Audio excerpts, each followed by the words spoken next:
Nate, UFC 261, it definitely did not disappoint. Let me tell you something, Nate. I think this was one of the best events that the UFC had all year. Okay. Now, am I happy with some of the results? Absolutely not. But we got to give credit where credit's due. So, you know what, Nate? Let's start off with the first main event. But before I talk about any of these fights, I just want to wish Jimmy Crew and Chris Weidman the best of luck. They were dealt with some pretty terrible injuries, especially Chris Weidman in his leg. Jimmy Crew with his, I want to say his leg went numb for a little bit. It kept taking some damage, and he was able to, and he ended up losing the fight. He was able to walk out of the ring fine, which was good. As for Chris Weidman, it looked very gruesome to him. So with that being said, before we start, I just want to wish both of those guys the best of luck in their recovery. But you know what, Nate? Let's start off with the main events or the championship fights. You know what? Let's start with Valentina Shevchenko versus Jessica Andrade. Look, man, we thought Jessica Andrade, we thought she was gonna go the distance. That's what we both predicted, but we knew that Shevchenko was gonna win. We didn't think she was gonna win like this, though. Let me tell you something, Nate. Okay, there's only one fight for Valentina Shevchenko. Okay, and that's against Amanda Nunes. Okay, she's the only fighter that has pushed Amanda Nunes to her limits. The only one since getting into the UFC.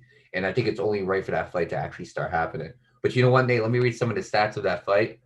So Valentina Shevchenko for total strikes, she had 90 out of 97, which is actually a great striking percentage, Nate. To only miss 7 of your strikes, that is absolutely amazing.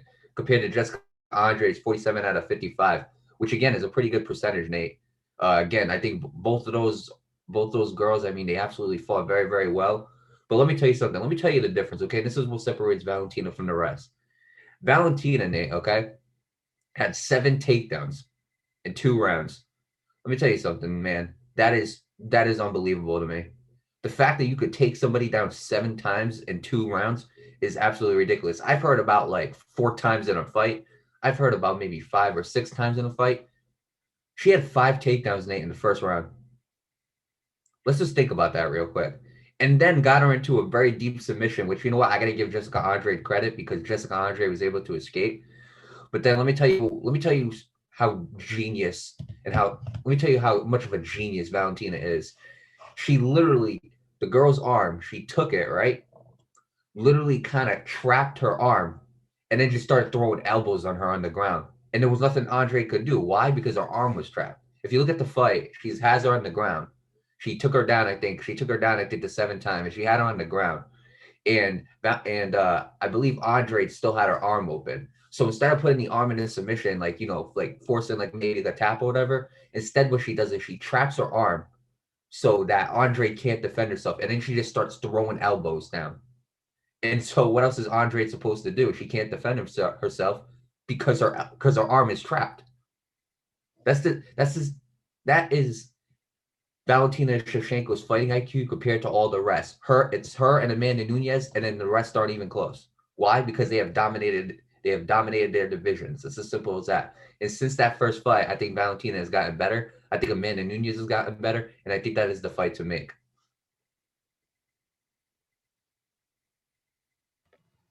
Bro, let me tell you something. 5 takedowns in 1 round, dude.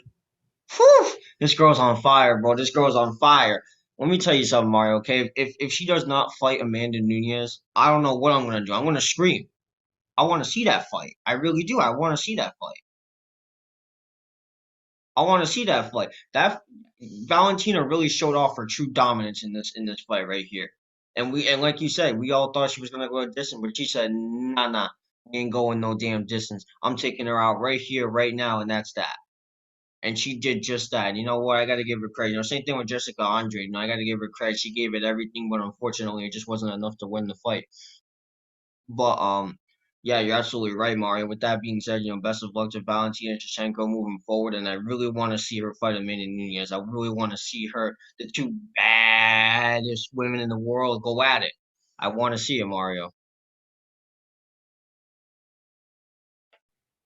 I do too. So I mean, hopefully we can see that fight. But I mean, until then, Valentina, it's her in that division. It's everybody else, and Valentina proves her dominance in the UFC Women's Flyweight division. And I wish her the best of luck moving forward. Excuse me. Now we're gonna get to the second fight, and let me tell you something, Nate. We both got this one wrong. Okay, we did not expect this coming. Okay, Zhang Weili versus Rose Namajunas. Let me tell you something, Nate. Okay, let me tell you something. I did not expect this outcome. I Neither did did not. I. But you know what? Let me tell you something. Rose might have landed one of the most perfect leg head kicks I think I've ever seen. One of the most perfect head kicks I think I've ever seen. Now, this fight it didn't have a lot of striking because it didn't last that long. Um Zhang Wei Li went 7 for 11 and Rose Namajunas went 5 for 10. So really the striking there wasn't a lot of it because it only lasted one round. And I want to say all of their strikes, Nate, which I found pretty interesting, all of them were significant striking, which in case people don't know what significant striking is, that is any strike besides a jab. So let me tell you something, Nate. Okay, this fight it was pretty. I'm gonna be honest with you, it was pretty stalemate, and you kind of seen, and both of them had some pretty good pretty some decent moments in that fight before the actual knockout were to come. Here's what happened, Nate. Okay, Rose was able to find her shot. Okay, able to land it. Zhang Wei Li ended up going down. She pounced right on Zhang Wei Li, gave her a few strikes on the ground, and the ref called it. Now this is what really happened. Zhang Wei Li was expecting a leg kick, but Rose went high, and when Rose went high, Zhang Wei Li was not ready for it, and because she wasn't ready for it, it surprised her. She ended up going down, and then Rose ended up TKOing her. And Zhang Wei Li was actually pretty pissed after. She got up, she was wobbly, but she felt like she could still continue. And when you look at her, she was like getting all mad at the ref and she was yelling. But when you actually look at like the replays of that fight, it was a justified stoppage, Nate. She wasn't defending herself. She was on the ground. And when you seen her get up, she was very wobbly. So I think that was a justified stoppage. And I want to say this: Rose Namajunas is the first woman fighter to win a belt 2 times. That makes sense. So she won it before, she lost it, and she was able to regain it Saturday. So you know what? I mean, congratulations to Rose Namajunas for having that accomplishment. Congratulations for beating Zhang Wei Li, which remind you only had one loss in her professional career out of 22 fights. Um, so yeah, I gotta wish Rose the best of luck. She absolutely did fantastic in this fight. She kept her composure and she was able to get the win. And even though we didn't think she was gonna win, we got to give her a lot of credit because that was a kick, perfect head kick. Yeah, absolutely. I heard that kick. I heard that kick all the way from Rhode Island, man. That kick was insane, man. Let me tell you something. And yeah, you're right. The match was pretty stale because it only lasted a little over a minute. So it really wasn't anything special. But that fight right there, guys, was a pure example of taking the opportunity when it presents to you. What I mean by that is that leg kick, because when you really look at the stats, Zhang Weili basically had Rose. You feel what I'm saying? Like she had a higher striking percentage than her, and basically what I'm trying to say, she connected with that kick. When that window opens, bro, you take it. You fly through that window, and that's exactly what she did. She gave her the meanest leg kick. I think that was meaner than Chuck Norris's roundhouse kick. I'm telling you, bro, I was insane. I'll put it in the description down below if you guys want to go check it out. But it was a mean ass kick. Let me tell you, Hey, that's Thug Rose right there. That is it Thug really, Rose it at her finest. absolutely. And you know what? I gotta give credit to Zhang Wei Li because I actually follow her on Instagram. Um, and she actually reached out to Rose. She congratulated her and all that. So that's really cool. I It gotta give shows it that it's credit more too. than sports. You feel what I'm saying? So best of luck to Zhang Weili moving forward. As for Rose, congratulations to her and best of luck to you as a champion. Okay, Nate. Now the main event. Now look, I had now we predicted the same except for that main event. Now because I got the main event wrong, I got more wrong than you. I will take my punishment, but I will not take my punishment until you take yours. After you take yours, I'll be happy to take mine. So you set up Okay, whatever that is, Nate, and I will do it. All bet. right. But let's get to this main event, Nate. Okay. I wasn't too happy. I had DraftKings. Okay. I had Rose. No, not excuse me, not Rose. I had Zhang Wei Li, and then I had Masvidal. It was not a good last 2 fights for me. I wasn't a happy guy. Look, All right. First of all, before I say anything, I just gotta wish Kamaru Usman the best of luck and congratulations to him on successfully defending his title again. Um, but yeah, Nate, before I get to that beautiful knockout, okay, I just want to read the stats. All right. So Kamaru Usman, total strikes, he had 32 out of 54. And compared to Jorge Masvidal's 56 out of 79, Kamaru Usman had two successful takedowns. Um, and Jorge obviously didn't take anybody down. And for significant strikes, Kamaru Usman went 21 for 40, while Jorge Masvidal went 31 for 52. And Kamaru landed 52% of his significant strikes compared to Jorge Masvidal's 59. This was a very good fight for how it lasted. For the two rounds that it lasted, it was a very, very good fight, Nate. I seen Kamaru Usman display his power against Jorge Masvidal. I seen great takedowns by Kamaru Usman. I seen a great job getting up by Jorge Masvidal and keeping his energy. And then I also seen Jorge Masvidal has some moments where he's striking too. There were times where Jorge Masvidal was out striking Kamaru Usman, or he hit him with like a nice little two piece and then move out the way. So, and I know Kamaru, and I know Kamaru has improved on his striking, and Jorge was always known as a very, very good striker. But let me tell you something. There's a guy. His name is Trevor Whitman. Okay, Trevor Whitman is a great MMA trainer. Great MMA trainer. And Trevor Whitman has meant a lot to Kamaru Usman with regarding his striking, because when Kamaru Usman first got into the UFC, people didn't view him as a striker. He was always a great wrestler. He was always a great wrestler. They never took his striking seriously. And then Kamaru Usman went with Trevor Whitman. Kamaru Usman's striking got so much better. And here's the scary part, Nate. This is not the best Kamaru Usman. I know this isn't the best Kamaru Usman. His best is still yet to come. So if he dominated Jorge this way, and Jorge was a top 5 contender, and he dominated him in the second round while he's not even at full potential yet, what do you think he'll do when he finally gets that striking locked down? It's a scary thing. And I always say this, you have a fighter who's athletically gifted, right? You have fighting IQ, like the type of fighting IQ that Kamaru Usman has. That is a scary, scary man, Nate.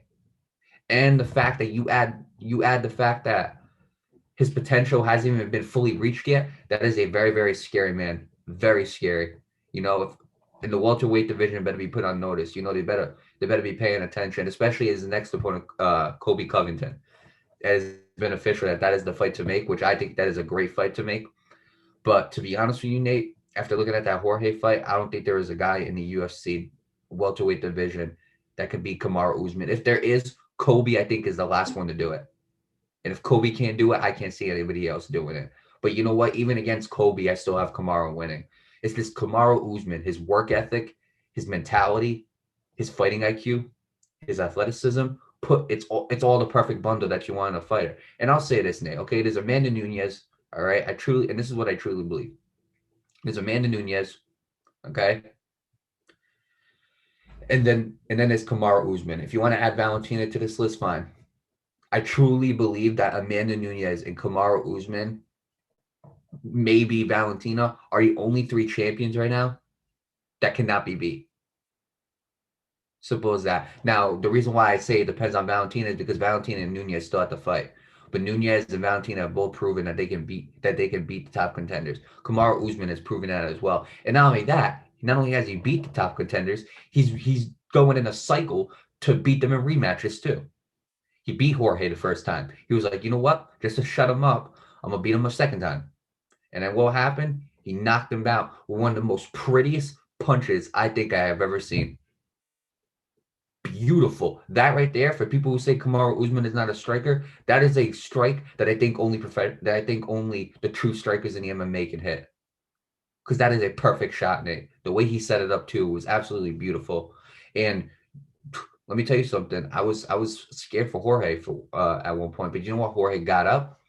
He was able to do the interview, spoke 2 different languages during the interview, gave his credit to Kamaru Usman, wished him the best of luck, said he got my number, good luck to him, God bless.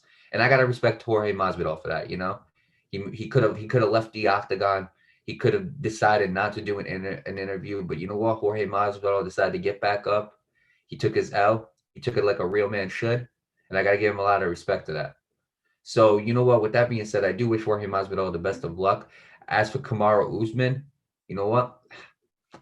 Put some respect on that man's name. Put some respect on that man's name. That is a Nigerian nightmare, and I think he's coming for all victims in that welterweight division.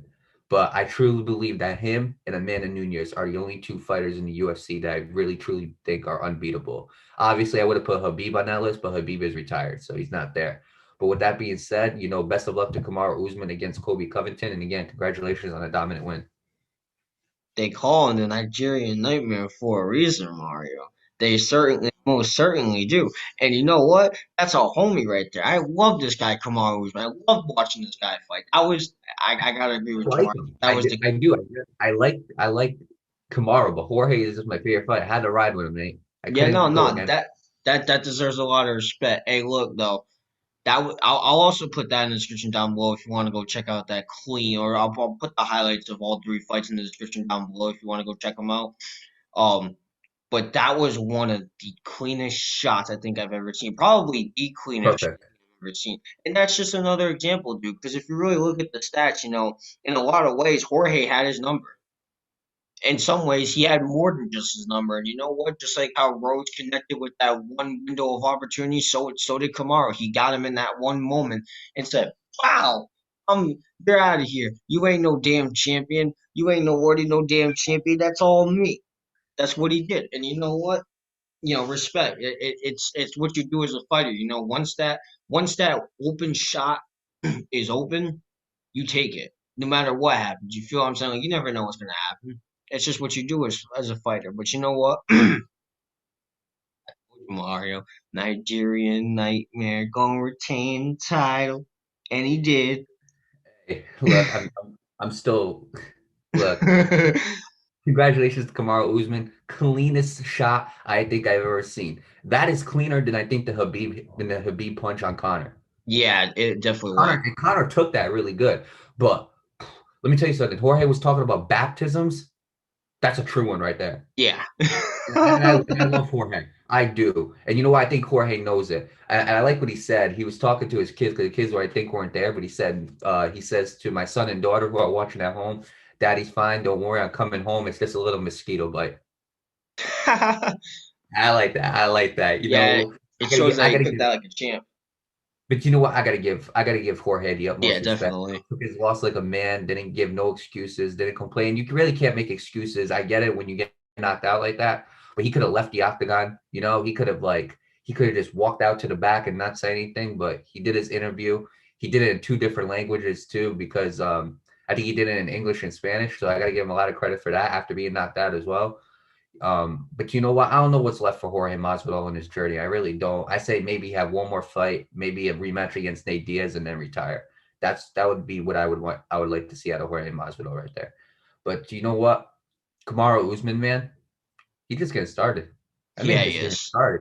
Okay, he's still got to have that rematch with Kobe, and then there's like another three or four contenders that haven't that he hasn't even fought yet. I'm thinking about Stephen Wonderboy Thompson, Leon Edwards. Um, I'm trying to think, and there's one guy too, and we keep forgetting about this guy because he doesn't fight a lot. Hamzat Chimaev, the guy who's the guy who is supposed to be the next upcoming Habib, which is saying a lot. But hey, we'll see. We'll see. Kamaru Usman's got a lot of potential fights left in store, but I'm gonna say this now. I don't think one of those fights are gonna end with Kamaru Usman losing. So you know what? Congratulations to all the winners. We got a new champion, and two out of our three champions have retained their title. So congratulations to all the winners at UFC 261. Again, before we end this topic, I just want to say best of luck to Jimmy Crute and best of luck to Chris Weidman. I hope you guys are having a speedy recovery. Absolutely. And I wish you guys the best of luck and well.